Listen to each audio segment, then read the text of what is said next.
அப்போஸ்தலனாகிய பவுல் தன்னுடைய ஆவிக்குரிய மகனாகிய தீமோத்தேயுக்கு எழுதின 2வது கடிதம் 1வது அதிகாரம் 8 to 12 வரை உள்ள வசனங்களை வாசித்துவிட்டு நம்ம இந்த செய்திக்குள்ளாய் கடந்து செல்வோம். புதிய ஏற்பாட்டு பகுதியில் 291. நம்ம அடுத்த வாரம் மறுபடியும் ஆராதனையை குறித்து போவோம்.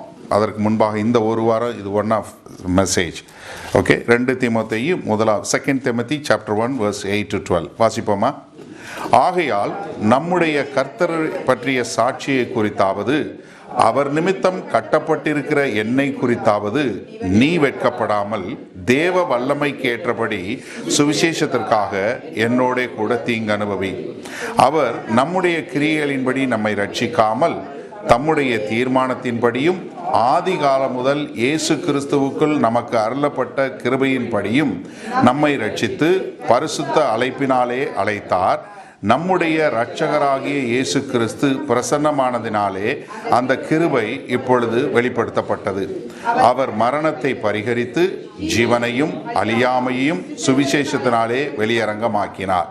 அதற்கு நான் பிரசங்கியாகவும் அப்போஸ்தலனாகவும் புறஜாதியாருக்கு போதகனாகவும் நியமிக்கப்பட்டேன். அது நிமித்தம் நான் இந்த பாடுகளையும் அனுபவிக்கிறேன். ஆயினும் நான் வெட்கப்படுகிறதில்லை. ஏனென்றால் நான் விசுவாசித்திருக்கிறவர் இன்னார் என்று அறிவேன். நான் அவரிடத்தில் ஒப்பு கொடுத்ததை அவர் அந்நாள் வரைக்கும் காத்து கொள்ள வல்லவராய் இருக்கிறார் என்று நிச்சயித்தும் இருக்கிறேன். ஆமேன். உட்காருங்கள். இன்றைக்கி உங்களுக்கு எல்லாருக்கும் நோட்ஸ் கொடுத்துருக்கு. ஏன்னா நீங்கள் எழுதும்போது கவனம் சிதறிடக்கூடாது என்பதற்காக இது கொடுக்கப்பட்டிருக்கிறது. அதாவது அப்போஸ்தலனாகிய பவுல் தன்னுடைய ஆவிக்குரிய மகனாகிய தீமோத்தேயு எபேசு சபையை பார்த்து கொண்டிருக்கிறார். அந்த எபேசு சபையை பார்த்து கொண்டிருக்கிற தன்னுடைய மகனுக்கு ஒரு கடிதம் எழுதுகிறார். அப்போஸ்தலனாகிய பவுல் தான் சாவதற்கு முன்பாக எழுதிய கடைசி கடிதம் இது. அப்போஸ்தலனாகிய பவுல் சிறைச்சாலை செல்வது ஒரு புதிதான அனுபவம் இல்லை. நீங்கள் பார்த்தீங்கன்னா அவர் எருசலேமில் சிறைச்சாலையில் இருந்தார், செசரியாவில் இருந்தார், அதுக்கப்புறம் பிலிப்பாய் பட்டணத்தில் இருந்தார், இதற்கு முன்பாகவும் ரோமாபுரியில் இருந்தார். இப்போ மறுபடியுமாக 2வது முறை ரோமாபுரி சிறைச்சாலையில் அவர் சிறையடைக்கப்பட்டிருக்கிறார். போன முறை அவர் சிறைப்பிடித்திருக்கும் போது ஒரு ஹவுஸ் அரெஸ்ட் என்று சொல்லக்கூடியதாக ஒரு வீட்டில் அவர் சிறைப்பிடிக்கப்பட்டார். எல்லாரும் வந்து அவரை பார்த்து பேசிட்டு போவதற்கு வசதியாக இருந்தது. அந்த காலகட்டங்களில் தான் அவர் எபேசியர், கலாத்தியர், பிலிப்பியர் இப்படி சிறையில் எழுதப்பட்ட நிருபங்கள் என்று சொல்லக்கூடிய அந்த கடிதங்களை எல்லாம் அப்பொழுது எழுதினார். இப்போ ஒரு 6 வருஷத்துக்கு அப்புறம் மறுபடியும் சிறைப்பிடிக்கப்பட்டிருக்கிறார். காரணம் என்னவென்றால் 64வது வருஷத்தில் நீரோ மன்னன் ரோம் பட்டணத்தை மறுபடியுமாக எடுத்து நல்லபடியாய் கட்ட வேண்டும் என்று என்ன செய்கிறார்னா பட்டணத்தை தீ வச்சு கொளுத்திடுறார். அரசனே கொளுத்தி விட்டுறாரு. ஏன்னா அப்போதான் பட்டணத்தை அழகாக எடுத்து கட்ட முடியும் அப்படின்னு சொல்லி தீ கொளுத்தி விட்டுட்டு என்ன பண்ணுறாரு, அங்கே தீ கொளுத்தி வச்சதுக்கு காரணம் யாருன்னா கிறிஸ்தவர்கள் அப்படின்னு சொல்லி கிறிஸ்தவர்கள் என்று சொல்பவர்களை கொலை செய்யவும் அவர்களை வகை தேடி எல்லாரையும் சிறைச்சாலையில் அடைக்கவும் கொண்டு வந்து காரியங்களை செய்கிறார். இப்போ இவர் அடைக்கப்பட்டிருக்கிற இடம் எங்கன்னா ரோமாபுரியில் உள்ள டஞ்சன் என்று சொல்லக்கூடிய பகுதி. இது எப்படின்னா நம்ம ஊர்ல எல்லாம் ஒரு கிணறு இருக்கும் 30 அடி டயாமீட்டரில். ஏன்னா நான் கிராமத்தில் பிறந்து வளர்ந்தவன், கிணத்துல தான் குளித்தவங்க. இந்த அந்த மாதிரி ஒரு கல்லில் ஒரு பெரிய குழி இருக்கும். அதுக்குள்ளே படிக்கட்டு வழியாக இறக்கி விட்டுருவாங்க. இதில் என்னென்னா அந்த சிறைச்சாலை அந்த இதுக்கு கீழே பாதாள சாக்கடை ஓடும். அந்த பாதாள சாக்கடை உள்ளே வராதபடி ஒரு கதவு மட்டும் போட்டு வச்சுருப்பாங்க. என்னன்னா இந்த சிறைச்சாலை இந்த இதுக்குள்ள இந்த கிணத்துக்குள்ள இந்த மாதிரி ஒரு டஞ்சன் இடத்துல ஒரு 30-35 பேரை உள்ள போட்டு வச்சிருவாங்க. ஒரு 30 to 35 பேர் வந்த உடனே என்ன பண்ணுவாங்கன்னா அந்த பாதாள சாக்கடை ஓடுற கதவை திறந்து விட்டுருவாங்க. திறந்து விட்ட உடனே என்ன ஆகுனா எல்லாரும் இந்த சாக்கடையில் மூச்சு முட்டி செத்து போயிடுவான். அதுக்கப்புறம் இந்த பக்கம் கதவை திறந்தோன்னு சாக்கடையில் அழிச்சிட்டு போயிடும். இப்போ அப்போஸ்தலனாகிய பவுலுக்கு தெரியும் தன்னுடைய காலம் முடிய போகுது. எங்கே? இந்த டஞ்சனுக்குள்ள இருக்கிறார். 35 பேர் வந்து 35 பேர் சேர்ந்த உடனே கதவை திறந்து என்னை அழிக்க போறாங்க. நல்லா கவனிங்க, தன்னை கொல்ல போறாங்கன்னு தெரியும். இதுல என்னன்னா, இவர் எந்த குழிக்குள்ள இருக்கிறார்னு தேடி கண்டுபிடிக்கிறது கஷ்டமா இருந்தது. ஒனசிபோரஸ், நம்ம 1வது அதிகாரம் 17வது வசனத்தில் பார்க்குறோம். ஒனசிபோரஸ்ங்கிறவன் தேடி கண்டுபிடிக்கிற நிலைமையில தான் இங்க இருக்கிறார். 2வது அதிகாரம் 9வது வசனத்தில் நம்ம பார்க்கிறோம், இவர் எங்க எல்லா கிரிமினல்ஸ் என்று சொல்லக்கூடிய எல்லா குற்றவாளிகளோடு இவரும் கட்டப்பட்டு இருக்கிறார். 4வது அதிகாரம் 6வது வசனத்தை சொல்றாரு, தான் சாக போறேங்கிறது தெரிஞ்சு போச்சு அப்படின்னு. 4வது அதிகாரம் 10வது வசனத்தில் என்ன சொல்லுகிறாரு, தேமாங்கிறவன் வந்து என்ன பண்ணிட்டான், இவங்களுக்கு எதிராக போய் அவன் வந்து என்ன சுவிசேஷத்தையும் விட்டு விட்டு விலகி போய்விட்டான். அது மாத்திரமல்ல, டைக்கியஸு மற்றும் தீத்து எங்கே போயிட்டாங்க, அவங்க வந்து மிஷன் ட்ரிப்புக்கு போயிட்டாங்க. 4வது அதிகாரம் 14வது வசனத்தில் பார்க்குறோம், அலெக்சாண்டர் என்று சொல்லுகிற சில்வர் ஸ்மித் என்ன பண்ணுறாரு, வெள்ளி உருக்குற வேலை செய்கிறவர் என்ன பண்ணுறாரு, அவர் வந்து இவங்களுக்கு எதிராக அதிக துன்பங்களை செய்கிறாரு. 1வது அதிகாரம் 15வது வசனத்தில் பார்க்குறோம், எல்லாரும் அவரை ஆசியா மைனர் என்று சொல்லக்கூடிய பகுதியில் எல்லாரும் அவரை விட்டு போயிட்டாங்க, யாருமே அவர் கூட இல்லை. அது மாத்திரமல்ல, 4வது அதிகாரம் 16வது வசனத்தில் பார்க்குறோம், யாருமே அவருக்கு சார்பாக நிற்கவே இல்லை, எல்லாரும் கைவிடப்பட்டு போயிட்டாங்க. இப்போ அவர் என்ன எழுதுறாரு, நான் உன்னைய பார்க்கணும். 2 முறை அந்த கடிதத்தில் எழுதுவதை பார்க்குறோம். 1வது அதிகாரம் 4வது வசனத்துலையும் பார்க்குறோம். அது மாத்திரமல்ல, 4வது அதிகாரத்தில் 9வது வசனத்தில் 21வது வசனத்தில் என்ன சொல்கிறாரு, நீ எப்படியாவது என்னைய பார்க்க வா, நீ பிரயாசப்பட்டு என்னைய பார்க்க வா, உன்னைய பார்க்கறதுக்கு நான் காத்து கொண்டு இருக்கிறேன், நான் உன்னைய பார்க்க ஏங்குறேன் அப்படின்னு சொல்லி ஒரு கடிதம் எழுதுறாரு. இப்போ ஒரு நிமிஷம் உங்களை இந்த இடத்துல போடுங்க, சரியா? தயவு செஞ்சு நல்லா ஒரு நிமிஷம் சிந்திங்க. நீங்க ஒரு பெரிய வல்லமை வாய்ந்த ஒரு ஊழியக்காரர், நீங்க சுவிசேஷத்து நிமிஷமா கட்டப்பட்டு நீங்க வந்து இப்ப என்ன, நீங்கள் சாகும் தருவாய்க்கு உங்களை கொண்டு போய் சேர்த்துட்டார் ஆண்டவர். இப்போ அங்க இருக்கிறீங்க. இப்போ நீங்க உங்க சபைக்கோ இல்ல உங்களை பின்பற்றவங்களுக்கு ஒரு கடிதம் எழுதுனீங்கன்னா என்ன கடிதம் எழுதுவீங்க? கரெக்ட். நான் நல்லதுதான் செஞ்சேன், நான் செஞ்சதெல்லாம் ஆண்டவருக்கு முன்பா உண்மையும் உத்தமமும், ஆனா இந்த பொல்லாதவங்க என்னை குற்றம் சாட்டிட்டாங்க. ஹலோ, உங்க டயலாக் மாதிரியே இருக்கோ?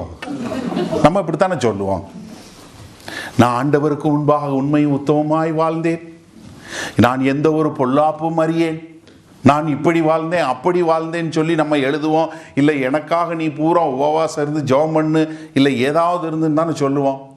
இப்போ அப்போஸ்தலனாகிய பவுலுக்கு ஒரு 66 அல்லது 67 வயது இருக்கும், திமோத்தேயுக்கு ஒரு 36 வயசு இல்லை 37 வயசு, 30 வருஷம் கம்மி. அவனுக்கு எழுதுறாரு. எழுதும்போது என்ன எழுதுறாரு, மகனே நான் பாட அனுபவிக்கிறேன், அது நான் வந்து சுவிசேஷத்தை பிரசங்கித்ததுனால பாட அனுபவிக்கிறேன், நீ சுவிசேஷம் பிரசங்கிக்க தவறாத, நீ தீங்கு அனுபவிக்க தயாராத. அது மாத்திரமில்ல, நல்ல உண்மையுள்ள மக்களை தெரிந்தெடுத்து அவங்க கிட்ட இந்த வார்த்தையை கடத்திட்டு போயிரு.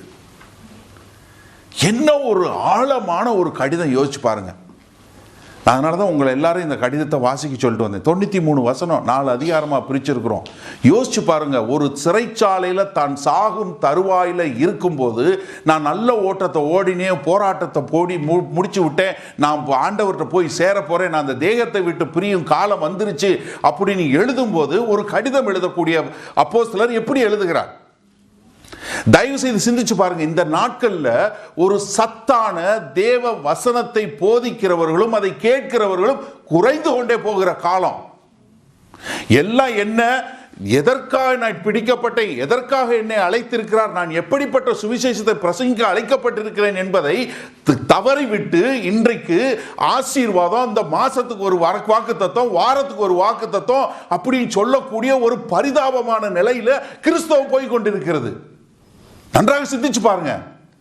அப்போஸ்தலனாகிய பவுல் எழுதிய கடிதம், அவர் எழுதின கடைசி கடிதத்தில் நீ ஆசீர்வாதமா இருப்பேன்னு எழுதல, உனக்கு இந்த வாக்குத்தத்தம் சொல்லி எழுதல, நன்றாக புரிஞ்சு கொள்ளுங்க. இன்றைக்கு அப்போஸ்தலனாகிய பவுலுடைய கருப நிருபங்களை எடுத்து வைத்துக் கொண்டு ஆசீர்வாதத்தையும் வசனங்களையும் தேடிக்கொண்டிருக்கிற சந்ததியை இந்த முழு கடிதத்தை வாசிச்சு பாருங்க. தன் கடைசியா எழுதுகிற கடிதத்தில் என்ன எழுதுறாரு?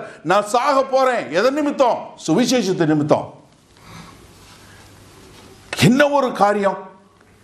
இன்றைக்கு நம்ம பார்க்கக்கூடிய இப்படிப்பட்ட ஒரு மேலான ஒரு அழைப்பை உணர்ந்து கொள்ளாதனாலதான் நமக்கு எல்லாம் என்ன பிக்கல் பிடுங்கல்ல உட்கார்ந்துருக்கோம். நம்ம சிந்தை எங்க இருக்கிறது? சுவிசேஷத்தை பிரசங்கிக்க கூடியதா இருக்கிறதா, இல்ல சீசனாக்குறத குறிச்சு இருக்குதா, இல்ல நம்ம எதை குறிச்சு பார்க்கிறோம்? சிந்திச்சு பாருங்க. எதை குறிச்சு பார்க்கிறோம்? எனக்கு என்ன கிடைக்கும்? நான் இயேசு கிறிஸ்துவன் தான், எனக்கு என்ன கிடைக்கும்? என்ன ஒரு கொடுமையான காரியம்! அப்போஸ்தலனாகிய பவுல் அப்படி எழுதலையே. நீ நன்றாக சரித்திரத்தை எடுத்து பாருங்க. ஆதி அப்போஸ்தலர்கள் 12 பேர்ல அப்போஸ்தலனாகிய யோவான் ஒருவர் மாத்திரம் எண்ணெய் தொட்டியில கொதிக்கிற எண்ணெயில தள்ளி விடப்பட்டு அதுல சாகாதனால குச்சியை வச்சு அவரை வெளியே தூக்கி போட்டு அப்படி பாதி வெந்த நிலைமையில பத்மோ தீவுல உட்கார்ந்து அதுக்கப்புறம் எபேசு சபையில செத்தார். மீதி எல்லாருமே இரத்த சாட்சியா மரித்தார்கள். எப்படி? எல்லாரும், அப்போஸ்தலனாகிய பவுலும் சரி, எல்லாருமே இரத்த சாட்சியாய் மரித்து கொண்டு வந்த கிறிஸ்தவம். இன்னைக்கு எதுல இருக்கு? ஜெட்டு வாங்குறதுல, பெரிய பில்டிங் கட்டுறதுல, கார் வாங்குறதுல, காரியங்கள் பண்றதுல இருக்க ஒழிய உண்மையான கிறிஸ்தவம் இல்லை. இப்ப இங்க 1வது அதிகாரம் 8வது வசனத்தில் என்ன சொல்றாரு? நீ என்ன பண்ணு? பாட அனுபவிக்கும் போது உண்மை இல்லவனாயிரு. எதுக்கு உண்மை இல்லவனாயிரு? பாட அனுபவிக்க உண்மை இல்லவனாயிரு. நம்ம இந்த காலகட்டங்களில் பாட அனுபவிச்சா நம்ம என்ன சொல்றோம்? இவருக்கு ஏதோ பிரச்சனை இருக்கு பிரதர், இவர் ஏதோ பாவம் பண்ணியிருக்காரு, இவர் என்ன பண்ணாரோ அதனால தான் பாட அனுபவிக்கிறாரு. சர்ச்சில் 30 பேர் 50 பேர் 100 பேர் வச்சுட்டு உட்காந்துருந்தா என்ன சொல்றாங்க? என்னமோ பிரச்சனை இருக்குங்க.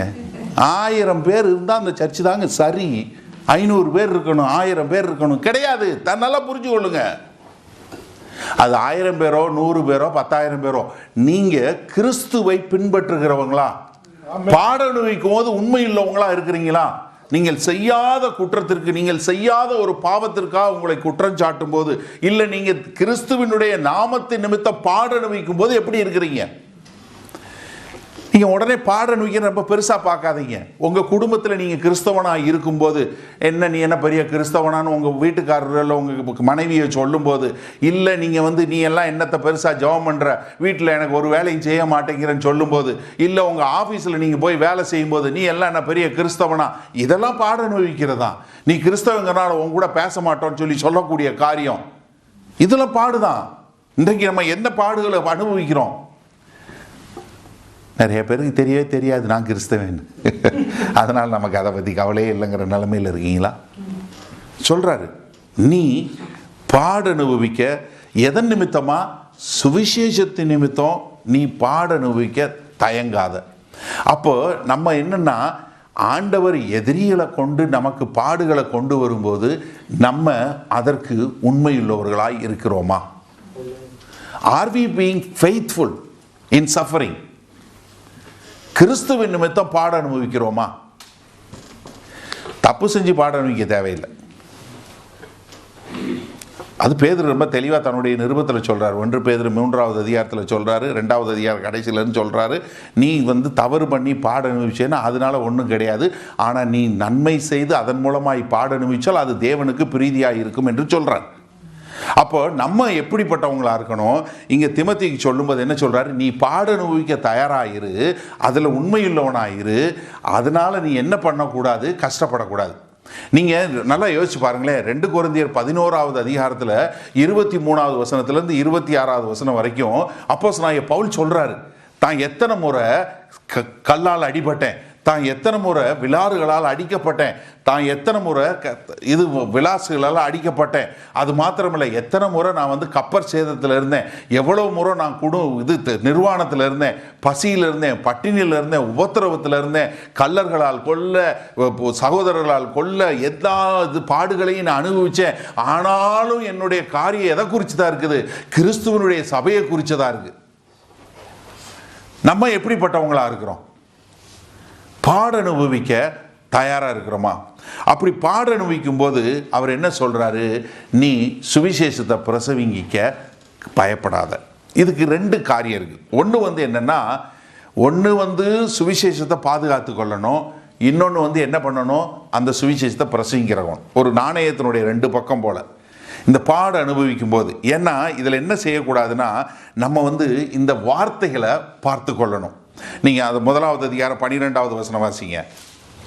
அது நிமித்தம் நான் இந்த பாடுகளையும் அனுபவிக்கிறேன், ஆயினும் வெட்கப்படுகிறதில்லை. நான் விசுவாசித்திருக்கிறவர் இன்னார் என்று அறிவேன். நான் அவரிடத்தில் ஒப்பு கொடுத்ததை அவர் அந்நாள் வரைக்கும் காத்துக்கொள்ள வல்லவராயிருக்கிறார் என்று நான் நிச்சயித்திருக்கேன். ஏன்னா வார்த்தையின் மேல. அதே 2வது அதிகாரம் 2வது வசனம் பாருங்க. அநேக சாட்சிகளுக்கு முன்பாக நீ என்னிடத்தில் கேட்டவர்களை மற்றவர்களுக்கு போதிக்கத்தக்க உண்மையுள்ள மனுஷர்களிடத்தில் ஒப்புவி. 3வது அதிகாரம் 14வது வசனம் பாருங்க.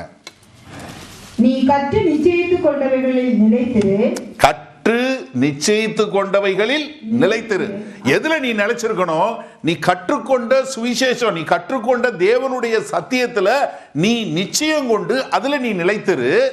அவைகளை இன்னாரிடத்தில் கற்றாய் என்று நீ அறிந்திருக்கிறாய். 4வது அதிகாரத்தில் 2வது 3வது வசனம் வாசிங்க. சமயம் வாய்த்தாலும் வாய்க்காவிட்டாலும் ஜாக்கிரதையாய் திருவசனத்தை பிரசங்கம் பண்ணு. சமயம் வாய்ச்சாலும் சரி வாய்க்காட்டும் சரி, நீ என்ன பண்ணணும்? எப்பொழுதும் திருவசனத்தை பிரசங்கிறான். ஒண்ணு நீ தீங்கு அனுபவி. அதுல 5வது வசனம் வாசிங்க. 4வது அதிகாரத்தில் 5வது வசனம். நீயோ எல்லாவற்றிலும் மனத்தெளிவுள்ளவனாயிரு. என்ன ஐயா அப்போஸ்தலனாகிய பவுல் தன்னுடைய ஆவிக்குரிய மகனுக்கு சொல்றாரு, சமயம் வாய்த்தாலும் சமயம் வாய்க்காட்டாலும் நீ பிரசங்கி. அது மாத்திரமில்ல, நீ நிச்சயம் பண்ணிருக்கிறதுல இரு. நீ என்ன பண்ணு? நீ தீங்கு அனுபவி. 3வது அதிகாரம் 10வது 11வது வசனம் வாசிங்க. நீயோ என் போதகத்தையும் நடக்கையும் நோக்கத்தையும் விசுவாசத்தையும் நீடிய சாந்தத்தையும் அன்பையும் பொறுமையும் அந்தியோகியா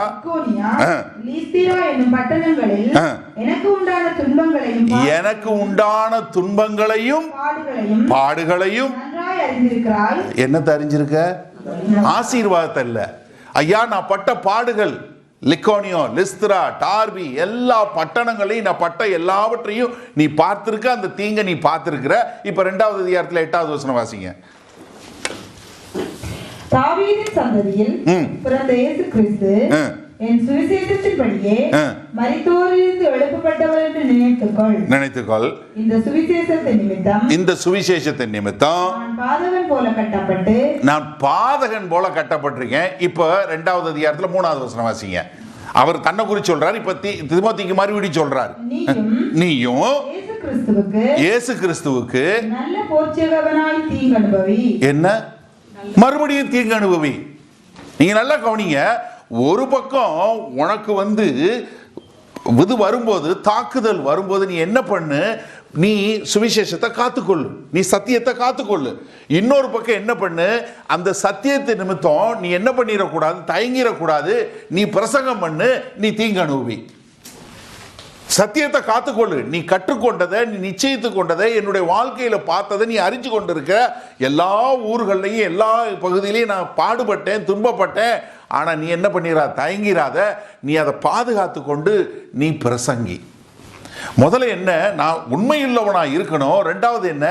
நான் சுவிசேஷத்தை காத்துக்கொள்ளணும். அது மாத்திரமில்ல, சுவிசேஷத்தை பிரசங்கிக்கிறவனா இருக்கணும். 3வது, இந்த சுவிசேஷத்தை நான் வெட்கப்பட போறதில்லை. இந்த சுவிசேஷத்தின் நிமித்தம் நான் வெட்கப்பட போறதில்லை. இந்த 1வது அதிகாரத்தில் 3 முறை வெக்கப்பட போறதில்லைன்னு சொல்லியிருக்கு. 8வது வசனத்தில் 1வது அதிகாரம் 8வது வசனத்தில் என்ன சொல்றாரு? நீ வெக்கப்படாதன்னு சொல்றாரு. 12வது வசனத்தில் என்ன சொல்றாரு? நான் வெக்கப்படலை. ஹலோ, நான் வெக்கப்படலை. 17வது வசனத்தில் சொல்லும்போது ஒனேசிபோரஸ் என்னை தேடி வந்தான், அவன் வெக்கப்படலை. அப்ப என்னன்னா, சுவிசேஷத்து நிமித்தம் நீங்க வெக்கப்படக்கூடாது. நீ கிறிஸ்தவன் என்று சொல்வதன் நிமித்தம் நீ வெக்கப்பட தேவையில்லை. ஏன்னா நிறைய நேரங்களில் நமக்கு என்னன்னா, வெக்கங்கிறது என்ன? நம்ம நல்லா போஸ்ட் பண்றோம்னு வைங்களேன். எப்படி? நல்லா சிந்திச்சு பாருங்களேன். இப்போ நீங்கள் யாராவது ஒருத்தர் சொல்கிறீங்க, உன்னை விட நான் நல்லா வேகமாக ஓட முடியும், ஒரு உதாரணத்துக்கு வேகமாக ஓட முடியும்னு. அவன் சும்மா ஒரு பார்த்தா நோஞ்சா மாதிரி இருக்கிறான். அவனை பார்த்து உன்னை விட நான் வேகமாக ஓடிடுவேனா? ஏன்னா ஆளும் பார்க்காம எப்படி இருக்கான். இல்லை அவன் ஆட்டேங்கிறான். இல்லை நீ வா, நான் ஓடுறேன் பாரு, பாப்பமா பந்தய வைப்பமான்னு ஊசு பேத்தி அவனையும் கொண்டு வந்து ஓடுவேன்னு சொல்லும்போது நீங்கள் பாதி தூரம் ஓடும்போது முழுசாக ஓடி முடிச்சுட்டான்னா உங்களுக்கு என்னவா இருக்கும்? வெக்கமாக இருக்கும்.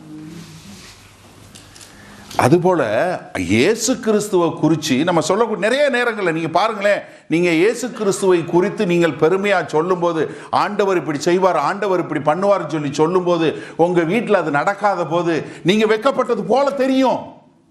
நிச்சயமா ஆண்டவர் எங்களுக்கு குடும்பத்தில் இதை செய்வாரு, நீ ரட்சிப்புள்ள வருவ, உனக்கு வேலை கொடுப்பாரு, ஆண்டவர் இதை செய்வாரு, நம்ம குடும்பம் ஆசீர்வதிக்கப்பட்டு இருக்கிறோம், நம்ம ஆசீர்வதிக்கப்படுவோம், நம்மளை ஆண்டவர் நிச்சயமா பிடிச்சிருக்கிறாரு, நிச்சயமா காரியங்களை செய்வார்னு சொல்லும் போது நாம் வெட்கப்பட்டது போல தோணும்.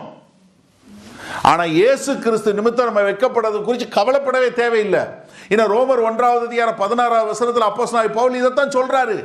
நான் சுவிசேஷத்து நிமிஷம் வெட்கப்பட போறது இல்லை. I am not ashamed of the gospel. ஏன்னா இயேசு கிறிஸ்து அப்படித்தாங்க. இயேசு கிறிஸ்து எப்படி அந்த காஸ்பலை தன்னுடைய சுவிசேஷத்தை குறித்து இது பண்ணாரு? ஏன்னா தனக்கு முன்பாக வைத்திருந்த மகிழ்ச்சியை, சந்தோஷத்தை நினைவு கூர்ந்து, எபிரேயர் 12வது அதிகாரம் 2வது வசனத்தில் தெளிவா சொல்லுது, தனக்கு முன்பாக வைத்திருந்த அந்த மகிழ்ச்சியின் நிமித்தம், தனக்கு முன்பாக வைத்திருந்த அந்த நித்தியத்தின் நிமித்தம் அவர் என்ன பண்ணாரு? எல்லாவற்றையும் சகித்து அந்த பொறுமையோட ஓடி சிலுவையை சுமந்தாரு. இப்ப நமக்கு என்ன தெரியணும்னா, நம்ம இந்த உலகத்துக்காக வாழல, நம்ம நித்தியத்துக்காக வாழ்றோம். அப்ப நம்ம நித்தியத்தை முன்னாடி வைக்கும்போது இந்த பாடுகளை குறித்து வெட்கப்பட மாட்டோம். அப்ப நான் சொல்லுவேன், நான் ஒன்றும் வெட்கப்பட போறதில்லை. ஏன்னா எனக்கு தெரியும் வரப்போகிற மகிமை என்னன்னு தெரியும். நான் நித்தியத்துக்கு ஆண்டவர் கூட இருக்க போறேன், அவர் எனக்காக வச்சிருக்கிறார். அதனால இந்த உலகத்தை குறித்து நான் கவலைப்பட போறதில்லை, மற்றவர்கள் சொல்வதை குறித்து நான் கவலைப்படலை. ஏனென்றால் நான் நித்தியத்துக்காக ஓடுறவன் சொல்லி நம்ம ஓடக்கூடிய காரியத்தில் வருவோம். அதனால தான் ஆண்டவர் சொல்றாரு மத்தேயு 10வது அதிகாரத்தில் 32, 33வது வசனம் பாருங்களேன். ஏன்னா நான் வெட்கப்பட போறதில்லை, நான் வெட்கப்படுறதில்லை என்பதை குறித்து சொல்லும்போது ரொம்ப அழகா சொல்றாரு. மத்தேயு 10வது அதிகாரம் 32, 33 பாருங்க. மனுஷர் முன்பாக நல்ல கவனிங்க, அறிக்கை பண்ணுகிறவன் எவனோ அவனை நானும் பரலோகத்தில் இருக்கிற என் பிதாவின் முன்பாக அறிக்கை பண்ணுவேன். பாத்தீங்களா? நீங்க இங்க வெட்கப்பட்டாலும் இது பண்ணாலும் நீங்க மனுஷனுக்கு பயந்துட்டு நீங்க ஆண்டவர் முன்னாடி அறிக்கை செய்யலைன்னா உங்களை குறித்து அவர் அறிக்கை செய்ய மாட்டார். நீங்க மனுஷர் முன்னாடி அறிக்கை செய்யும் போது அங்க என்ன பண்றாரா? அவர் அறிக்கை செய்யறாரு. அடுத்த வசனம் வாசிச்சிருங்க. மனுஷர் முன்பாக என்னை மறுதலிக்கிறவன் எவனோ அவனை நானும் பரலோகத்தில் இருக்கிற என் பிதாவின் முன்பாக மறுதலிப்பேன். நீங்க மறுதலிச்சேன்னா நான் உன்னை அங்க மறுதலிச்சிருவேன். அப்போ என்னன்னா, நான் சுவிசேஷத்தை குறித்து வெட்கப்படலைங்க, நான் மனுஷர் முன்னாடி வெட்கப்பட போறதில்லை. நான் ஆண்டவருடைய சுவிசேஷத்தை அறிவிக்க அழைக்கப்பட்டிருக்கிறேன். நான் அவருடைய சுவிசேஷத்தை நிமித்தம் பாட அனுபவிக்க அழைக்கப்பட்டிருக்கிறேன். அதை நம்ம உணர்ந்து கொள்ள வேண்டும். ஏன்னா இன்றைக்கு நமக்கு அந்த புரிதல் இல்லாதனால நம்ம என்ன பண்றோம்? ஏதாவது ஒன்று நடக்கும்போது இல்லை ஏதாவது ஒன்று நடக்கும்போது என்ன பண்றோம்? நம்ம ஐயோ நான் பாட அனுபவிக்கிறேன், ஐயோ இப்படி போறேன் அப்படின்னு சொல்லக்கூடியதா நம்மளை பார்க்குறோம். அதனால தான் அந்த கடிதத்தை பார்க்கறதுக்கு முன்னாடி நான் முன்னாடி சொல்லி கொடுத்தேன். ஏன் அப்போஸ்தலனாகிய பவுல் எவ்வளோ பாடுகள் மத்தியில் போய் கடைசியாக சாக போகும்போது எழுதின கடிதம் அது. சந்தோஷமா இருக்குன்னு சொல்லி எழுதினாரே, அப்பயும் சிறைச்சாலையில் தான் இருந்தாரு. இப்போ சாக போறதுக்கு முன்னாடி என்ன எழுதுறாரு? நான் சுவிசேஷத்தை நிமித்தம் பாட அனுபவிக்கிறேன், நான் கட்டப்பட்டு இருக்கிறேன், ஆனா சுவிசேஷம் கட்டவிழ்க்கப்படல. இப்பவும் என்ன தெரியுமா சொல்றாரு? நீ திரும்ப வா, வரும்போது என்னத்தை எடுத்துட்டு வா? அந்த புத்தக சுருளை எடுத்துட்டு வா. எதுக்கு? நான் மறுபடியும் கடிதம் எழுதுறதுக்கு. யோசிச்சு பாருங்க. எனக்கு அந்த தடியை எடுத்துட்டு வா, குளிர் மாரி காலத்துக்குள்ளே நீ வந்து சேர்ந்துரு, மாரி காலத்துக்கு நாங்கள் துரோவாசில் வந்து நான் இதை விட்டுட்டு வந்துட்டேன், அதையும் எடுத்துட்டு வா, ஏன்னா நான் வந்து என்ன பண்ணணும், எழுதணும். என்ன ஒரு தாக்கம் பாருங்க. தன்னை குறித்து ஏதாவது இருந்ததா? இந்த புஸ்தகம் முழுதும் இந்த கடிதம் முழுதும் வாசிச்சு பாருங்க. தன்னை குறித்து என்ன எழுதுறாரு? நான் வெக்கப்படலை, நீ வெக்கப்படாத, நீ வெக்கப்படாத. ஏன்னா அவர் என்ன சொல்றாரு, நான் என்ன, அவர் வந்து என்னை அழைச்சிருக்கிறாரு, என்னைய ரச்சித்திருக்கிறாரு, என்னைய அவர் உறுதி பண்ணியிருக்காரு. 9வது வசனம், 1வது அதிகாரத்தில் 9வது வசனம் நம்ம வாசிச்ச வசனம் தான். அவர் நம்முடைய கிரியைகளின்படி நம்மை ரட்சிக்காமல். எதனால நம்மளை ரட்சிக்கல? நம்மகிட்ட நல்லது இருக்கிறதுனால. இன்னைக்கு வர்ஷிப்ல சொன்னார் இல்லையா, நம்மளை வந்து நான் என்கிட்ட ஏதோ இருக்குங்கிறதுக்காக இல்லை. கிருபை என்ன வந்துச்சு, நான் ஒன்றுக்கும் உதவாதவனை எடுத்து தெரிந்தெடுத்து கொண்டு வந்துச்சு இல்லையா, அதுதான் கிருபை. என்கிட்ட ஒன்றும் இல்லை, என் முழுமா ரட்சிக்கப்படாமல், அதன் என்னுடைய கிரியை நிமிஷம் ரட்சிக்கப்படாம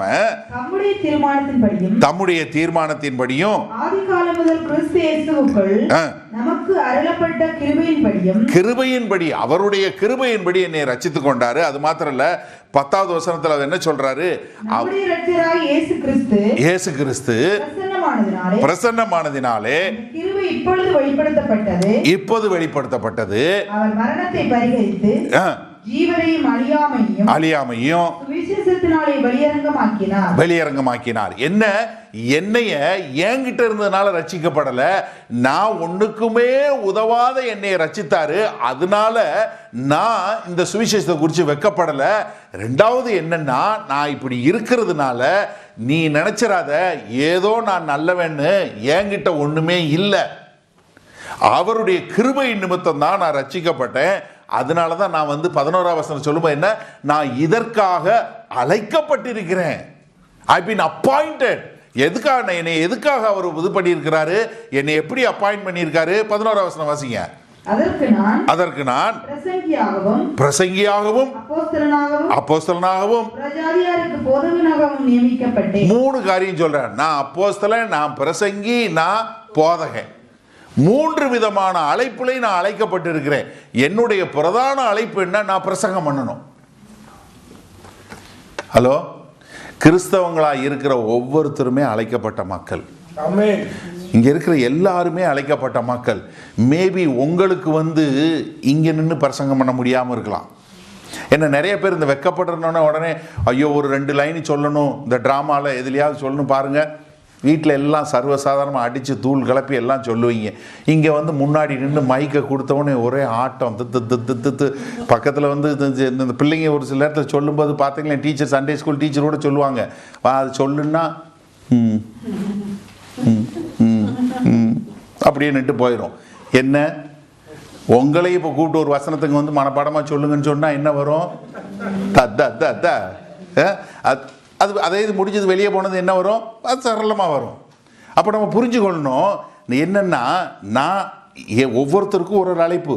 மேபி உங்களை வீட்டில் பேசுகிறதுக்கு அழைச்சிருப்பாரு, இல்லை உங்கள் குடும்பத்தில் இருக்கிறவங்களுக்கு, இல்லை உங்கள் வேலையில் போகிற இடத்துக்கு யாராவது ஒரு சிலருக்கு மைக்கில் நின்று பேச முடியாது. பப்ளிக் ஸ்பீக்கிங் தான் இருக்கிறதுலே பாரு எல்லாருக்கும் பயம். விசேஷம் சொல்லக்கூடியவங்க இருக்கிறாங்க. மேபி உங்களுக்கு அப்படிப்பட்ட அழைக்க இருக்கலாம். அப்போ நம்ம எல்லாருமே பிரசங்கிக்கத்தான் அழைக்கப்பட்டிருக்கிறோம். அதனால நான் வெக்கப்பட போறதில்லை. அது மாத்திரம் இல்லை, பவுல் என்ன சொல்றாரு, நீ உன்னுடைய ஊழியத்தை நிறைவேற்று, உன்னுடைய ஊழியத்தை நிறைவேற்று. 4வது அதிகாரத்தில் 3 - 5 வரை உள்ள வசனங்கள் பாருங்க.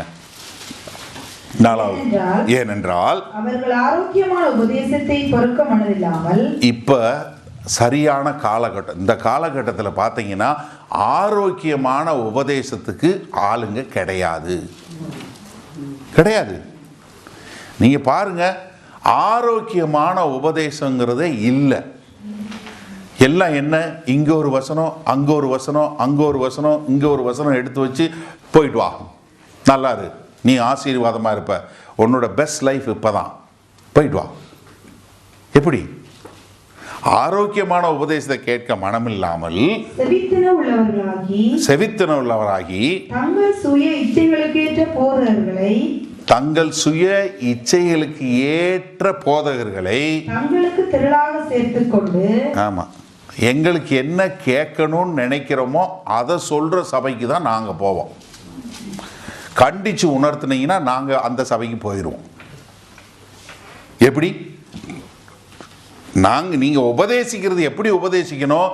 நீங்க வந்தவங்க என்ன கேட்க விருப்பமா இருக்கீங்களோ அதை கேட்கிற மாதிரி போதகரை தான் அவங்க தேடுவாங்க. ஒரு கடிந்து கொள்ளுதலோ இல்ல ஒரு உபதேசிக்கிறதோ இல்ல ஒரு சத்தான ஒரு காரியத்தை சொல்லி கொடுத்தா அங்க போக மாட்டாங்க.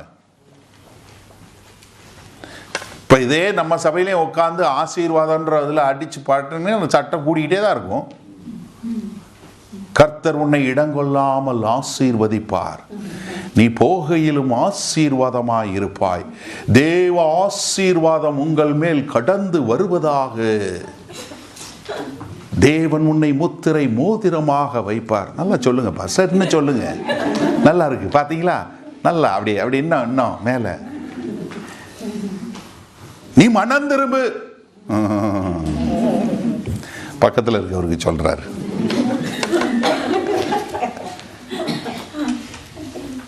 பாவியே, இது நமக்கே இல்லை. அவருக்கு ஏதோ கோபம் போல இருக்கு, வீட்டில் ஏதோ மனுஷி கூட சண்டை போல, இங்க வந்து நம்மளை போட்டு காய்ச்சுன்னு காய்ச்சுறாரு. யோசிச்சு பாருங்கள். நிறைய நேரங்களில் ஒரு கடினமான உபதேசம் சொல்லும் போது நீங்க எப்படி ஏற்றுக்கொள்றீங்க? சிந்திச்சு பாருங்க. ஒரு கடினமான உபதேசம் சொல்லும் போது இன்றைக்கு ஆளுங்க இல்லை. அதாங்க பவுல் அழகா சொல்றாரு, கடைசி காலத்துல வரப்போகுது, அவங்க எல்லாம் இப்படிப்பட்ட ஆளுங்களை தெரிந்து கொள்வாங்க. சத்தியத்துக்கு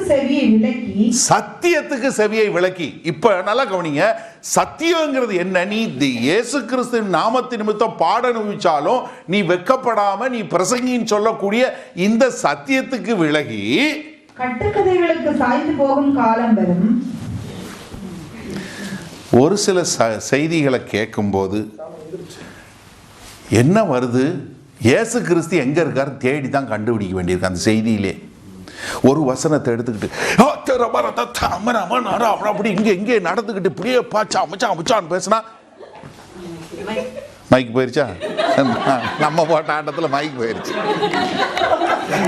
ஒரு பெரிய சர்ச் இருக்கு, அவர் தான் இப்போ ஃபாஸ்டஸ்ட் க்ரோயிங் சர்ச் அமெரிக்காவில். அவருடைய மெசேஜ் கேட்டேன். இப்போ அமெரிக்கா போயிருக்கும்போது ஒருத்தவங்க சொன்னாங்க, அண்ணே இதுதானே ஃபாஸ்டஸ்ட் க்ரோயிங் சர்ச், கேளுங்கண்ணே. ஒரு வசனத்தை எடுத்து வச்சுட்டு அவர் பண்ற டிராமாவும் அவர் விடுற கதையும் பார்த்தீங்கன்னா ஒரே வசனம் தான் மெசேஜ். அப்படி இப்படிங்கிறாரு, அங்க போறாரு, கீழே போறாரு, மேல வர்றாரு. அவரை பேடி கண்டுபிடிக்கிறதுக்கே பெரிய பிரச்சனையா இருக்கு. என்னன்னா ஒரே பட்டணத்துல கிட்டத்தட்ட ஒரு 11 சர்ச் ஓபன் பண்ணிட்டாங்க. இப்ப இதுல என்னன்னா ஒரு சபையில மட்டும்தான் அவர் பிரசங்கம் பண்ணுவார். மீதி 11 சபையிலையும் ஆள் உயரத்துக்கு அப்படியே எல்சிடி ஸ்கிரீன் வந்துருது முன்னாடி. பார்த்தீங்கன்னா மேடையில் அவர் நின்று பேசுற மாதிரியே உங்களுக்கு இருக்கும். அவ்வளவு கிளியரா அந்த மாதிரி ஒரு எல்சிடி ஸ்கிரீன் போட்டுறாங்க. இப்போ இவர் என்னன்னா எங்க போறாரு, அவர் போற சர்ச்சுக்கு எங்க வந்துட்டாருன்னா அது உங்களுக்கு பெரிய சந்தோஷம். நான் அந்த சர்ச்சுக்கு போயிட்டேன், எங்க சர்ச்சுக்கு இன்னைக்கு வந்துட்டாரு. என்னங்கப்பா கொடுமை. நான் சொல்றேன், நீங்க அந்த செய்தியை கேட்டீங்க, 10 நிமிஷம் நம்ம ஃபார்வர்ட் பண்ணி பார்த்தாலே நம்மளால கேட்க முடியல. ஒரே கதை, தன்னை பத்தி, அதை பத்தி, இதை பத்தி, அவர் எப்படி பண்ணாரு, இதை பண்ணாரு, ஐயா ஒரு உதாரணம் சொல்லுங்க, இல்லைன்னு சொல்லல. பட் ஆனா என்னன்னா ஒரு சத்தான சத்தியத்தை போதிக்கணும். ஒரு சத்தியத்தை எதுக்காக நம்ம வந்து ஒரு புஸ்தகத்தை எடுத்து வச்சு வரிசையா சொல்லி கொடுத்துட்டு வரோம்? எதுக்காக காலை தியானமும் சரி மாலை தியானமும் வசனத்தை ஒவ்வொரு வசனமா எடுத்து அந்த வசனத்தினுடைய அர்த்தம் என்னன்னு ஏன் சொல்லி கொடுத்துட்டு வரோம்? ஏன்னா சத்தியத்தை நம்ம சொல்லி கொடுக்கணும், சத்தியத்தை மக்கள் அறிஞ்சு கொள்ளணும். அப்பதான் மக்கள் முழுமையான தேவனுடைய ஆலோசனையை ஏற்றுக்கொள்ள முடியும். சத்தியத்தை விட்டு விலகி கட்டுக்கதைகள், இன்னைக்கு எவ்வளவு கட்டுக்கதை. ஒரு பிரசங்கனை எடுத்து நீங்க பாருங்க, ஒரு 3 வசனம் இல்ல 4 வசனம் இல்ல 5 வசனம் இல்லைன்னா எல்லா வசனமும் தடமட அப்படி சொல்லி இப்படி சொல்லி எல்லாம் முடிச்சுட்டா உடனே என்ன நினைக்கிறாங்க? அண்ணே பயங்கரமான பிரசங்கம்னே. என்னடா பேசினாரு அதான் தெரியாது, ஆனா சூப்பரா இருந்துச்சு. எப்படி தர் தர் தர் தர் தர் தர் தர் தர் தர் தர் தர் தர். எதுக்கு? உங்களுக்கு புரியுதா இல்லையா? சொல்லி கொடுக்கறது புரிய வேணாமா? போதிக்கிறது யாருக்காக போதிக்க? நான் நல்லவன் பெரிய ஆளுன்னு காட்டுறதுக்காக போதிக்கிறோம் கிடையாது. வந்திருக்கிறவங்கள தேவனோட இணைக்கக்கூடிய காரியம் தானே பண்ணணும். அப்ப என்னன்னா, நீ அவர் என்ன சொல்றாரு, நீ கட்டுக்கதையில விட்டு விலகி வாசிங்க. கட்டுக்கதைகளுக்கு சாய்ந்து போகும் காலம் வரும். நீயோ எல்லாவற்றிலும் மனத்தெளிவுள்ளவனாயிரு. தீங்கனுபவி. சுவிசேஷகனுடைய வேலையை செய். உன் வேலையை செய். நீ சுவிசேஷ ஊழியத்தை செய். அதுக்கு நீ தீங்கு அனுபவிப்ப, கவலைப்படாத, நீ தீங்கு அனுபவி. இதுக்கு 2வது அதிகாரத்தில் 3வது வசனத்திலிருந்து 6வது வசனம் வரைக்கும் 3 காரியத்தை சொல்லி கொடுக்கிறார். உங்க நோட்ஸ்ல அந்த படம் போட்டு கொடுத்துருக்கேன் பாருங்க. 3 காரியம் சொல்லி கொடுக்கிறார். என்ன சொல்றாரு? முதல்ல ஒரு போர் சேவகன். போர் சேவகன் என்ன பண்ண முடியாது? வீட்டுக்கு பால் வாங்கி வச்சாச்சா, இல்ல பெட்ரோல் போட்டு வச்சாச்சா, இல்லை ஸ்கூல் யூனிஃபார்ம் எடுத்து வச்சாச்சான்னு பார்க்க முடியாது. ஏன்னா அவன் என்ன பண்ணணும்? தன்னை தயார் செய்து கொண்டு அவன் என்ன போருக்கு போய் நாட்டை காப்பாற்றக்கூடியவனா இருக்கணும். அவன் சேவகத்தண்டு வேலை பார்க்குறவன் வீட்டு வேலை இந்த காரியங்களில் ஈடுபட முடியாது. அதுபோல் நீ என்ன, உன் மைண்ட் ஒரே ஃபோக்கஸ்டாக நீ போருக்காக போராடுகிற ஒரு போர் சேவகனை போற இரு அப்படின்னு சொல்லி கொடுக்குறாரு. 2வது என்ன சொல்லி கொடுக்குறாரு? ஒரு ஓட்டப்பயிற்சி செய்யக்கூடிய ஒரு அத்லீட் என்ன பண்ணுவான்? அவன் உடற்பயிற்சி தினசரி ஓடக்கூடியவன். தினசரி தன்னை ட்ரெயின் பண்ணி ஒவ்வொரு நாளும் ஓடி மாரத்தான் ஓடுறவங்க ஒரு வருஷத்துல ஒரு முறை ஓடுனாங்கனாலும் வருஷம் முழுவதும் அவர்கள் தங்களை தயார் செய்து கொண்டு, இப்ப நீ பிரசங்கிக்கிறவனா இருந்தா, நீ தேவனுடைய வார்த்தையை போதிக்கிறவனா இருந்தா, எப்பொழுதும் தேவனுடைய வார்த்தையில பயிற்சி பெற்றவனா, அந்த தேவனுடைய வார்த்தையை அறிஞ்சு கொண்டவனா, நீ அந்த தேவனுடைய வார்த்தையில் தேறினவனா. அதனாலதான் 1வது அதிகாரத்தில் சொல்லும்போது சொல்றாரு, உன்னுடைய கிராண்ட் மதர் லூயிஸ் இருந்துச்சு, அந்த வார்த்தை உன்னுடைய தாயாகிய யூனுஸ் கிட்ட இருந்துச்சு, இப்ப அது உனக்குள்ள இருக்கு. என்ன பண்ணு? நீ அனல் மூட்டு. என்ன பண்ணு? அனல் மூட்டி நீ என்ன பண்ணு? உனக்குள்ள உள்ள வரங்களை வெளியே கொண்டு நீ பிரசங்கிக்கிறவனா வா. 3வது என்ன சொல்றாரு? ஒரு தோட்டக்காரன், ஒரு பயிரிடுறவன் என்ன பண்றான்? போய் நிலத்தை உழுது பயிரை போட்டு அந்த பயிர் இதாகி அதில் தண்ணி செலுத்தி அது அதன் மூலமாய் அங்கு பயிர் விளையிற வரைக்கும் அவன் பொறுமையாக இருந்து செய்து அதனுடைய முதல் பலனை பெறுவான். அதுபோல நீனு. அப்போ 3 காரியம் சொல்றார். ஒரு போர்ச்சேவனை போற இரு, 2வது ஒரு ஓட்டப்பந்தய வீரனை போல இரு, 3வது நீ என்ன பண்ணு? நீ எப்படிப்பட்டவனா இருக்கணும்? ஒரு பயிர் செய்யக்கூடிய ஒரு விவசாயியை போல இரு. இதெல்லாம் என்ன? 3மே கடின ஒர்க்கு, கடினமான வேலை, தொடர்ந்து செய்ய வேண்டிய வேலை. நீங்க மழை பெய்யுதுன்னு சொல்லி உழுகாம இருக்க முடியாது. நீங்க வானத்தை பார்த்துட்டு விதை வைக்க முடியாது.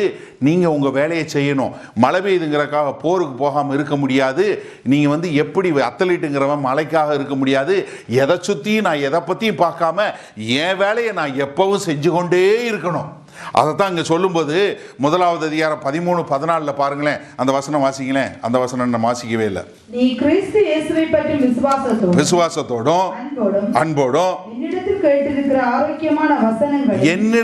கேட்டிருக்கிற ஆரோக்கியமான வசனங்களின் சட்டத்தை கை கொண்டிரு. உன்னிடத்தில் ஒப்புவிக்கப்பட்ட அந்த நட்பொருளை நமக்குள்ளே வாசம் பண்ணுகிற பரிசுத்த ஆவியினாலே காத்துக்கொள். அடுத்து 2வது அதிகாரம் 15வது வசனம். 2வது வசனம் வாசிச்சோம். 15வது வசனம் வாசிங்க. நீ வெட்கப்படாத ஊழியக்காரனாயும் சத்திய வசனத்தை நிதானமாய் பகுத்து போதிக்கிறவன். நல்லா கவனிக்கணும். ஏன்னா சத்திய வசனத்தை நீங்க பகுத்து போதிக்கக்கூடியதா, மக்களுக்கு அழகாக எடுத்து அதை பகுத்து போதிக்கக்கூடியவனா நீ உன்னுடைய காரியத்தை செய்ய. ஏன்னா நீ உன்னுடைய ஊழியத்தை செய்யின்னு சொல்லக்கூடிய காரியம். அதே 2வது அதிகாரத்தில் 24 இருந்து 26 வரை உள்ள வசனங்கள் வாசிங்க. ஊழியக்காரன் சண்டை பண்ணுகிறவனாயிராமல் எல்லாரிடத்திலும் சாந்தமுள்ளவனும், சண்டை பண்ணுகிறவனாய் இல்லாமல் எல்லாரிடத்திலும் சாந்தமுள்ளவனாயும், போதக சமர்த்தனும், தீமையை சகிக்கிறவனுமாய் இருக்க வேண்டும். எதிர் பேசுகிறவர்கள் சத்தியத்தை அறியும்படி தேவன் அவர்களுக்கு மனம் திரும்புதலை அருளத்தக்கதாகவும் பிசாசானவருடைய இச்சையின்படி செய்ய அவனால் பிடிபட்டிருக்கிற அவர்கள் மறுபடியும் மயக்கம் தெளிந்து அவன் கண்ணிக்கு நீங்கத்தக்கதாகவும் சாந்தமாய் அவர்களுக்கு உபதேசிக்க வேண்டும். சாந்தமாய் அவர்களுக்கு உபதேசிக்க வேண்டும். என்ன பகுத்தறிய போதிக்கணும், சாந்தமா உபதேசிக்கணும், வார்த்தையை பகுத்தறியணும், நீ உன்னுடைய சுவிசேஷ ஊழியம் செய்யணும், சமயம் வாய்த்தாலும் சமயம் வாய்க்காட்டாலும் என்ன, நீ ஓ அழைப்பை நிறைவேற்று. ஓ அழைப்பை நிறைவேற்றுவதற்கு உனக்கு பாடுகள் துன்பங்கள் வந்தா நீ அதை அனுபவி. ஆனா அந்த பாடு வருது துன்பம் வருதுங்கிறக்கா உன் அழைப்பை விட்டுறாத. திமோத்திக்கு சொல்றாரு, திமோத்தி நீ நல்ல தேறினவனாவா, நீ விசுவாசத்துல வளரு, உனக்குள்ள இருக்கிற அனல் மூட்டு, நீ உன் ஊழியத்தை பாரு, நீ சோர்ந்து போயிடாத. திரும்ப திரும்ப சொல்றாரு. சொல்லி முடிச்சு தான் இதெல்லாம் சொல்லிட்டு என்ன சொல்றாரு, எனக்கு என்ன ஆண்டவர் மேல நம்பிக்கை இருக்கு. 12ஆம் வசனத்துல, ஏன்னா அவர்கிட்ட நான் ஒப்பு கொடுத்ததை அவர் கடைசி வரை காத்து கொள்ள வல்லவராக இருக்கிறாரு. அதனால நான் அவர் பேர்ல சத்தியமா அவர் பேர்ல விசுவாசம் உள்ளவனா இருக்கிறேன் என்று சொல்லக்கூடியதாக. அதே போல 4வது அதிகாரம் 17வது 18வது வசனம் பாருங்க. 4வது அதிகாரத்துல, கர்த்தரோ எனக்கு துணையாக நின்று என்னாலே பிரசங்கம் நிறைவேறுகிறதற்காகவும் பிரஜாதி எல்லாரும் கேட்கிறதற்காகவும் என்னை பலப்படுத்தினார். என்ன, என் மூலம் ஆண்டவர் என்ன செய்யணும்னு நினைச்சாரோ அதை செஞ்சாரு. அதுபோல உன் மூலம் என்ன செய்யணும்னு நினைச்சாரோ அதை அவர் செய்வாரு. நீ அதனால அவர் மேல நம்பிக்கை வை. ஏன்னா 14, 13, 14 சொல்லும்போது என்ன, நீ சுவிசேஷத்தை நீ ஏற்றுக்கொள். 2வது அது மூலமா நீ வரக்கூடிய பாடுகளை சகித்துக்கொள்ளு. அது மாத்திரம் இல்ல, கடைசி வரை உண்மையுள்ளவனாய் இரு அப்படின்னு சொல்றார். அப்ப இந்த நாள்ல அவர் என்ன சொல்றது, நமக்கு என்ன வகையில் ஏற்றுக்கொள்ள முடியும் யோசிச்சு பாருங்க. 2வது அதிகாரம் 3வது வசனம் மறுபடியும் ஒரு முறை வாசிங்க. நம்ம ஏற்கனவே வாசிச்ச வசனம் மறுபடியும் வாசிங்க. நீயும் இயேசு கிறிஸ்துவுக்கு நல்ல போர்ச்சேவகனாய் தீங்கு அனுபவி. என்ன, நீ ஆண்டவருக்கு என்று தீங்கு அனுபவிக்கிறான். பாடுகளுக்கு மத்தியில் ரோமர் 8வது அதிகாரம் 16, 17 இதே அப்போஸ்தலனாகிய பவுல் ரோமாபுரியில் உள்ள மக்களுக்கு தன்னுடைய கடிதம் எழுதும்போது பாடுகளை குறித்து எழுதக்கூடிய காரியம் பாருங்க. 16, 17 பாருங்க. நாம் தேவனுடைய பிள்ளைகளாய் இருக்கிறோம் என்று ஆவியானவர் தாமே நம்முடைய ஆவியுடனே கூட சாட்சி கொடுக்கிறார். நாம் பிள்ளைகளானால் சுதந்திரருமாமே, தேவனுடைய சுதந்திரரும் கிறிஸ்துவுடைய உடன் சுதந்திரம். என்ன, தேவனுடைய பிள்ளைகள், அதனால அவரை போல நம்ம சுதந்திரம் என்ன, நம்ம ஃப்ரீ, நம்ம நமக்கு இதில் பாடுகள் இல்லை, நம்ம ஃப்ரீன்னு சொல்லிட்டாரு. அதனால நீங்களும் ஃப்ரீன்னு சொல்லிட்டு கிறிஸ்துவுடனே கூட நாம் மகிமைப்படும்படிக்கு அவருடனே கூட பாடுபட்டால் அப்படி ஆகும். அவரோட கூட பவுல் எழுதுறாரு, நீ அவரோட கூட பாடுபட்டாயானால் அப்படி ஆகும் என்று சொல்லக்கூடியது. இந்த ரோமர்ல எழுதும்போது எழுதுறாரு. 2 கொரிந்தியர் 1வது அதிகாரம் 5 7 வரை உள்ள வசனங்கள் வாசிங்க. 2 கொரிந்தியர் 1 5 7 வரை. எப்படியெனில் கிறிஸ்துவுடைய பாடுகள் எங்களிடத்தில் பெருகிறது போல, கிறிஸ்துவுடைய பாடுகள் எங்களிடத்துல ஆசீர்வாதம் பெருகிச்சா என்ன பெருகிச்சு? நல்லா இருக்குதா? உங்க வசனத்துல இருக்குதா? என்ன சொல்லுது? கிறிஸ்துவனுடைய பாடு எங்களிடத்துல பெருகினது போல கிறிஸ்துவினாலே எங்களுக்கு ஆறுதலும் பெருகுகிறது.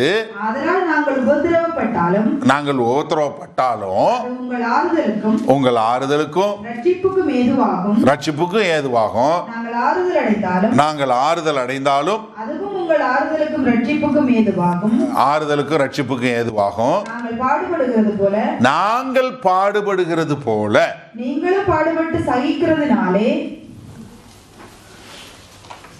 நாங்கள் பாடுபடுகிறது போல நீங்களும். கொரிந்து சபைக்கு அதான் எழுதினாரு, ரோமாபுரி சபைக்கு அதான் எழுதினாரு, எபேசு சபைக்கு அதான் எழுதினாரு. பிலிப்பாயில் உள்ள சபைக்கு என்ன எழுதுறாரு பாருங்க. பிலிப்பியர் 1வது அதிகாரம் 29, 30 பாருங்க.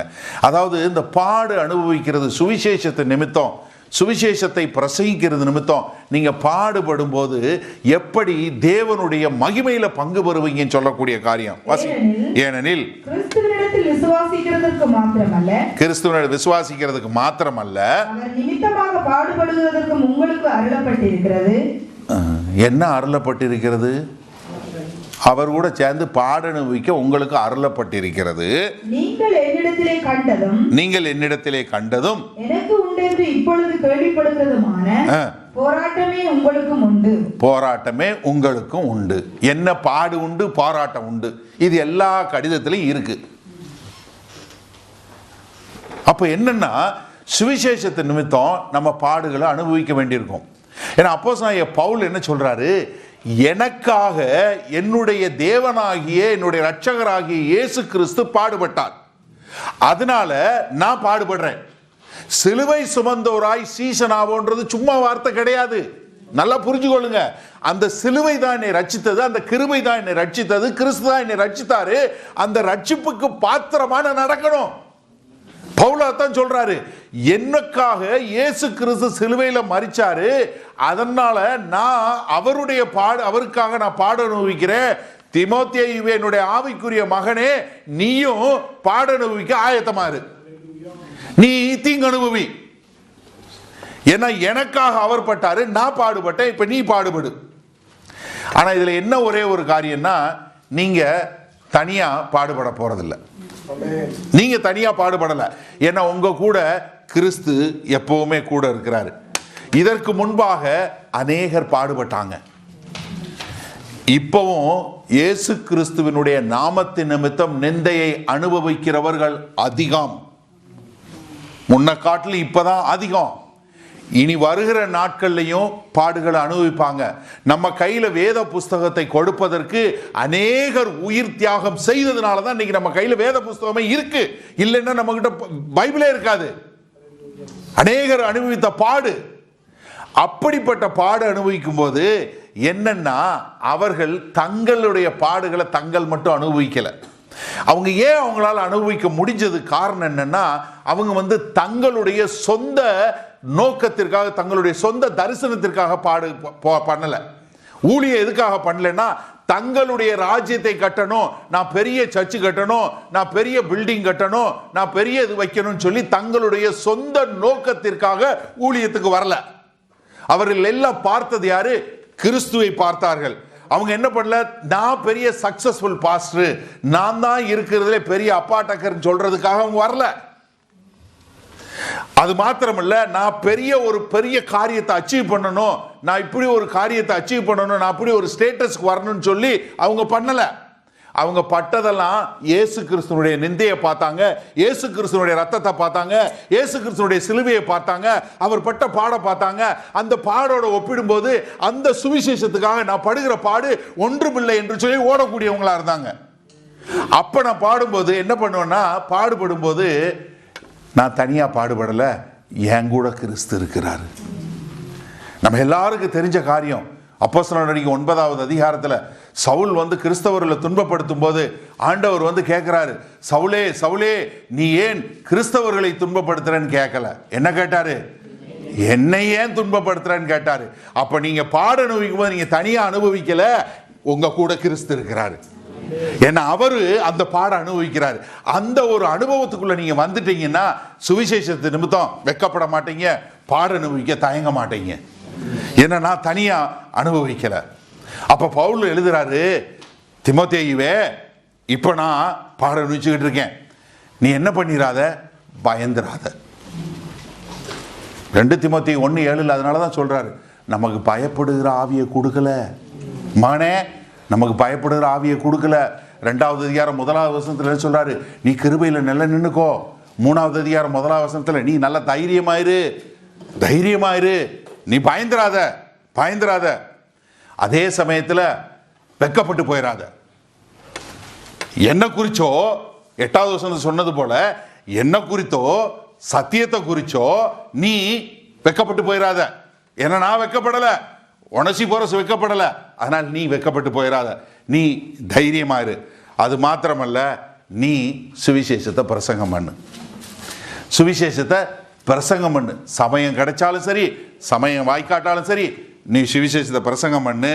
அது மட்டுமல்ல, இப்போ நீ என்ன செய்யணும்னா, நல்லா கவனிங்க, சுவிசேஷத்தை நான் பிரசங்கம் பண்ணேன், என்னையே கைது பண்ணிட்டாங்க, நான் சாக போறேன்.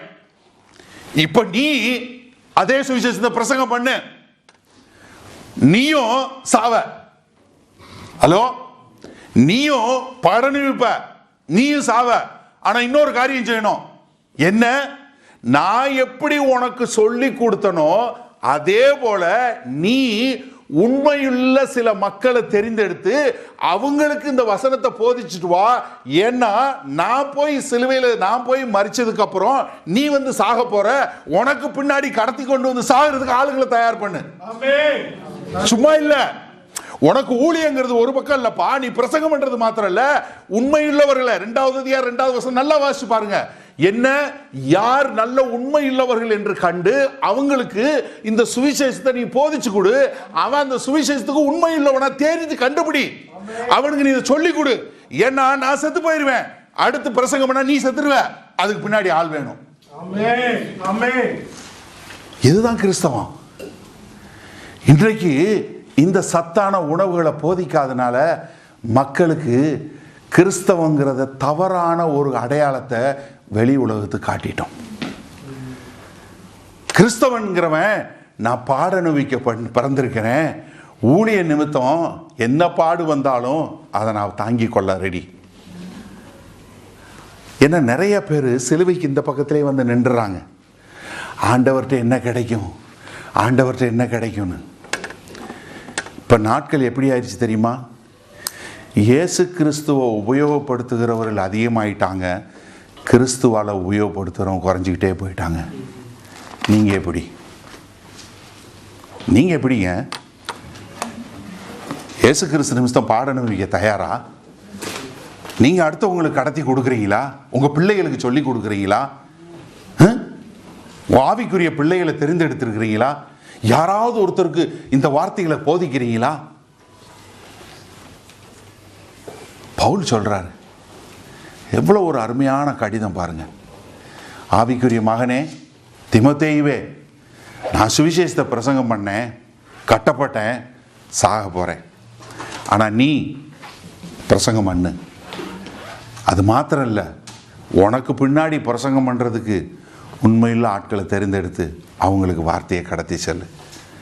உண்மையுள்ளவனாக இரு. நீங்கள் உண்மையுள்ளவங்களாக இருப்பீங்களா? ஒரு நிமிஷம் யோசிச்சு பாருங்க.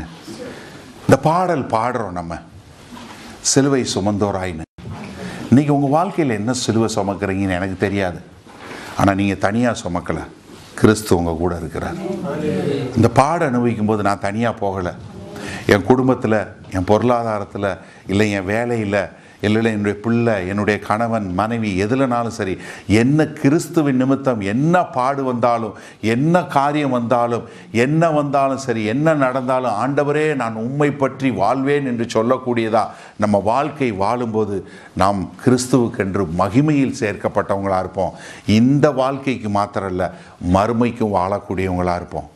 ஒரு நிமிஷம் உங்களை நீங்களே சோதித்து பார்த்து, ஆண்டவரே நான் உண்மையுள்ளவனாய் இருக்க விரும்புகிறேன், கடைசி வரை இறுதி வரை நான் உண்மையுள்ளவனாக இருக்க விரும்புகிறேன்னு சொல்லி நம்ம அந்த வார்த்தைகளை நம்ம ஒரு நிமிஷம் நம்ம உங்களுடைய சொந்த வார்த்தையில் நீங்கள் சொல்லி, ஆண்டவரே நான் பார்க்குறோம், ஆண்டவரே அப்போஸ்தலனாகிய பவுலை பார்க்குறோம், நான் கட்டப்பட்டேன், நான் வெட்கப்படலை, நான் வந்து ஓட்டத்தை ஓடிட்டேன், விசுவாசத்தை காத்துக்கொண்டேன், முடித்து விட்டேன், எனக்கு கிரீடம் கொடுக்க போறாரு. அது எனக்கு மாத்திரமல்ல, யாரெல்லாம் அந்த ஓட்டத்தை முடிச்சு வரப்போறாங்களோ, தீமோத்தேயுவே நீயும் பிரசங்கம் பண்ணு, நீயும் தீங்கு அனுபவி, நீயும் பாட அனுபவி, உனக்கு அந்த கிரீடம் கிடைக்கும். அது மாத்திரமல்ல, உனக்கு பின்னாடி வரப்போற மக்களுக்கு உண்மையுள்ளவர்களா போதிக்கக்கூடியவங்களுக்கு இந்த வார்த்தையை நீ போதிச்சு சொல்லுன்னு சொல்லிட்டு போன அந்த வார்த்தையை இன்றைக்கு கேட்கிற நம்ம அந்த வார்த்தைக்கு உண்மையுள்ளவர்களா இருந்து நம்ம ஓட்டத்தை ஓடி முடிக்கும் போது நமக்கு அந்த கிரீடம் உண்டு. அப்படிப்பட்ட ஒரு கிருபை நமக்கு இன்னைக்கு ஆண்டவர் கொடுக்கட்டும். நம்ம ஒரு நிமிஷம் நம்ம எல்லாரும் வாயில திறந்து ஆண்டவர்கிட்ட சொல்லி, ஆண்டவரே நான் உண்மையுள்ளவனா இருக்க விரும்புகிறேன் ஆண்டவரே, நானும் என்னுடைய ஓட்டத்தை சரியா ஓடி முடிக்க விரும்புகிறேன் ஆண்டவரே, அதற்கான கிருபையை கொடுங்கன்னு சொல்லி நீங்க ஆண்டவர்கிட்ட கேட்கும்போது ஆண்டவர் அந்த காரியங்களை செய்வார். ஏன்னா நம்ம இன்னைக்கு ராப்போஜன பந்தியில கலந்து கொள்ள போகிறோம். இந்த ராப்போஜன பந்தியில கலந்து கொள்ள போகும்போது கிறிஸ்து பட்ட பாடுகளின் நிமித்தம் நமக்கு ஒரு பெரிய ஆசீர்வாதம். அவர் நமக்குள்ள இருந்து நம்மை வழி நடத்துகிற தெய்வமாய் இருந்து நம்ம போகிற பாடுகள் போராட்டங்கள் எல்லாவற்றின் மத்தியில இருந்து தேவன் பெரிய காரியங்களை நம்ம கொண்டு செய்யக்கூடியதான ஒரு தேவ அபிஷேகம் நம்ம எல்லாருக்குள்ளே உண்டாகட்டும்.